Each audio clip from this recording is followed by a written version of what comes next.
یہ بیان فرمائیے گا، حدیث پر آپ کام کر رہے ہیں، کم و بیش 30,000 کے قریب روایات پہ کام مکمل ہو چکا ہے، اور لوگ بالعموم پوچھتے بھی ہیں وہ کام کہاں ہے، تو غامدی صاحب کا جو رسالہ اشراق اس میں بھی چھپ رہا ہے، اور جو ایپ ہے تمام جگہوں پر، پلیٹ فارمز پہ، وہاں پر بھی پوری ترتیب سے وہ تمام کام موجود ہے۔ غام صاحب، اس کام پر آپ حواشی لکھ رہے ہیں، آپ نے بعض جگہوں پہ بعض روایتوں کے بارے میں لکھا کہ حدیث میں جو بات بیان ہو رہی ہے یہ اصل میں وہی ہے، رسول اللہ کو کوئی خواب دکھایا جا رہا ہے، یا رسول اللہ کے پاس کوئی فرشتہ آ گیا ہے، بات چیت کر رہا ہے، تو آپ نے یہ لکھا ہے کہ جی یہ وہی ہے۔ سوال یہ پیدا ہوتا ہے کہ کیا پھر حدیث کے اندر بھی وہی بیان ہوتی ہے؟ اور اگر حدیث میں بھی وہی بیان ہوتی ہے تو پھر ہم تو وہی اللہ کی ہدایت کو کہتے ہیں، پھر اس کو دین کے سورسز سے الگ کیسے کیا جا سکتا ہے؟ پھر تو وہ بھی ایک مستقل سورس بن جاتا ہے۔ آپ وہی اللہ کی ہدایت کو کیوں کہتے ہیں؟ یعنی اللہ تعالیٰ اپنے پیغمبر کو وہی کرتے ہیں کہ تمہاری بیویوں نے فلاں غلطی کی ہے، تو اس میں آپ کے لیے کیا ہدایت ہے؟ اس وحی کا ذکر تو خود قرآن مجید کی سورہ تحریم میں ہوا ہے۔ یعنی رسالت میں آپ صلی اللہ علیہ وسلم کا ایک گھر کا معاملہ ہے، اس میں آپ نے ایک بات کہی ہے، ایک بیوی نے دوسری بات بتا دی ہے، اس پر رسالت میں آپ صلی اللہ علیہ وسلم نے توجہ دلائی ہے۔ توجہ دلانے کے بعد وہ بیوی پوچھتی ہیں کہ آپ کو پتہ کیسے چلا؟ تو آپ کہتے ہیں کہ نبانی العلیم الخبیر، مجھے اس ذات باری نے، اس علیم و خبیر نے بتا دیا ہے۔ تو اب آپ یہ بتائیے کہ اس میں آپ کے لیے کیا ہدایت ہے؟ وہی پیغمبر کے ساتھ اللہ تعالیٰ کا معاملہ کرنے کا ذریعہ ہے، اس کے ذریعے سے وہ کسی پیغمبر کو ہمارے لیے بھی ہدایت دیتے ہیں، خود پیغمبر کے لیے بھی ہدایات دیتے ہیں۔ اور جس طرح میں نے ابھی بڑی وضاحت کے ساتھ بتایا کہ پیغمبر ایک طرف ہدایت لے کر آتے ہیں، دوسری طرف اپنی قوموں کے لیے اور اپنے مخاطبین کے لیے عدالت بن کے آتے ہیں، تو اس عدالت کے لیے کسی وحی کی ضرورت نہیں ہوتی، اس میں بہت سی چیزیں بتائی جاتی ہیں۔ جنگ بدر سے پہلے خود قرآن مجید بتا رہا ہے کہ آپ کو بعض رویا دکھائے گئے، خود صحابہ کرام کے بارے میں کہتا ہے کہ ان کو چیزیں اس طرح سے دکھائی گئیں جس کے نتیجے میں وہ آمادہ ہو گئے کہ وہ اس میدان میں اتریں گے۔ اسی طرح سے دوسرے لوگوں کو کس طرح سے یہ لشکر دکھایا گیا، اس کی تفصیلات قرآن نے بیان کی ہیں۔ یہ سب معاملات اس وقت بھی ہو رہے ہوتے ہیں۔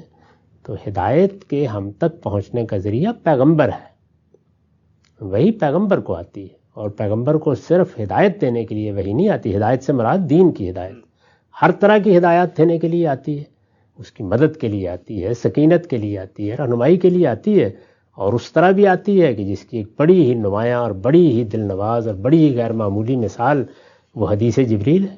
یعنی جبریل امین خود تشریف لے آئے ہیں، انہوں نے آ کے باقاعدہ انسانی صورت میں صحابہ کے درمیان بیٹھ کر رسول اللہ صلی اللہ علیہ وسلم سے سوالات کیے ہیں۔ تو پیغمبر کی رہنمائی کے 10 طریقے ہوں گے، 10 معاملات میں ہوگی۔ ظاہر ہے کہ وہ رہنمائی اگر قرآن کی صورت میں ہے، قرآن بھی تو وہی ہے، تو وہ بالکل مرتب منظم کر کے ہم کو دے دیا گیا۔ وہ اگر سنت کے لیے تھی، آخر رسالت میں آپ صلی اللہ علیہ وسلم کو بتایا گیا ہوگا نا کہ اب جو نماز پہلے پڑھی جا رہی تھی اس میں یہ تبدیلی کر کے نماز کو جاری کر دیں، روزے کو جاری کر دیں۔ بالکل قرآن مجید سے واضح ہے کہ روزے بھی حضور نے پہلے جاری کیے، نماز بھی آپ نے پہلے جاری کی، حج و عمرہ میں بھی اگر کوئی غلطی ہو رہی تھی تو اس کی اصلاح اسی طریقے سے فرمائی گئی۔ تو یہ سب جو کچھ کیا وہ وحی کی روشنی میں کیا، تو اللہ کے پیغمبر کے ذریعے سے یہ ہدایت ہمیں ملتی ہے۔ اس وجہ سے میں نے تو یہ کبھی یہ بحث ہی نہیں چھیڑی، یہ معلوم نہیں لوگ کیوں چھیڑتے ہیں اور کیوں کرتے ہیں۔ یعنی اللہ تعالیٰ نے یہ بتا دیا ہے کہ پیغمبر کے ساتھ اس کے رابطے کا ذریعہ کیا چیز بنتی ہے، وہ وہی بنتی ہے، اور اس کی بھی سورہ شورى میں 3 صورتیں بتائی ہیں کہ یہ ایسا نہیں کہ ایک ہی صورت میں ہوتی ہے، یہ مختلف صورتوں میں ہوتی ہے۔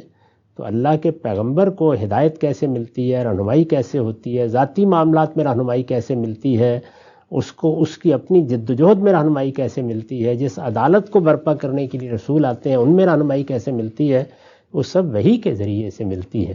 اور وحی کے جس طرح کہ میں نے عرض کیا کہ طریقے بھی مختلف ہو جاتے ہیں، پردے کے پیچھے سے آواز آ رہی ہے، اللہ تعالیٰ کلام کر رہے ہیں، فرشتہ بھیج دیتے ہیں، وہ آ کے ہدایت منتقل کر دیتا ہے۔ اسی طرح رویا بھی ایک وحی کا ذریعہ ہے، خود قرآن مجید میں وہ رویا نقل ہوئی ہیں۔ سیدنا ابراہیم کا رویا تو شورا آفاق ہو گیا، جس میں ان کو دکھایا گیا کہ وہ اپنے بیٹے کو ذبح کر رہے ہیں۔ تو یہ سارے ذریعے ہیں جن سے پیغمبر کے ساتھ اللہ معاملہ کرتے ہیں۔ ہمارے لیے ہدایت کا ذریعہ جو ہے اس میں وحی کا کوئی سوال نہیں ہوتا، وہ پیغمبر ہے۔ جب ہم نے دلائل کے ساتھ کسی ہستی کو پیغمبر مان لیا تو اب وہ ہمارے لیے دین کا ماخذ ہے۔ یہ چیز ہے جس کو بیان کرنے کے لیے میں نے اپنی کتاب میزان کے پہلے پیراگراف میں یہ بتا دیا ہے کہ اب قیامت تک دین کا تنہا ماخذ محمد الرسول اللہ صلی اللہ علیہ وسلم کی ذات بالا صفات ہے۔ تو ہمارا دین پیغمبر سے شروع ہوتا ہے۔ پیغمبر تک خدا کی ہدایت کیسے آتی ہے؟ فرشتہ لے کے آ گیا، اللہ نے براہ راست کلام کر لیا، لکھی ہوئی تختیاں آسمان سے اتار دیں اور تورات کی صورت میں موسیٰ کے ہاتھ میں دے دیں۔ تو اللہ تعالیٰ ہمارا پابند ہے، وہ جہاں چاہے جس طرح چاہے اپنے پیغمبر سے بات کرے۔ اب ظاہر ہے کہ وہ چیزیں جو پیغمبر صلی اللہ علیہ وسلم کو ذاتی ہدایت کے لیے بتائی گئیں یا کسی موقع پر کوئی چیز دکھائی گئی یا کوئی مشاہدہ کرایا گیا، وہ کہاں بیان ہوں گے؟ یعنی دین تو قرآن و سنت کے ذریعے سے منتقل ہو جائے گا، وہ تاریخ میں بیان ہوں گے نا۔ تو تاریخ کا جو سب سے مستند ریکارڈ ہے وہ حدیث ہے، تو اسی میں ہوگا اور کہاں ہوگا؟ تو اس لیے میں نے یہ بتایا ہے کہ یہ دجال کے بارے میں، اسی طرح قیامت کی نشانیوں کے بارے میں، فتن کے بارے میں، اپنے بعد میں پیدا ہونے والے حالات کے بارے میں جو اخبار النبی ہیں، یعنی یہ کس لیے ہوتی ہیں؟ اس لیے ہوتی ہیں کہ اللہ کے جس ہستی کو ہم نے پیغمبر مانا ہے اس کے بارے میں اور شواہد بھی آتے رہیں قیامت تک، تاکہ لوگوں کے ایمان میں ازدیاد ہو۔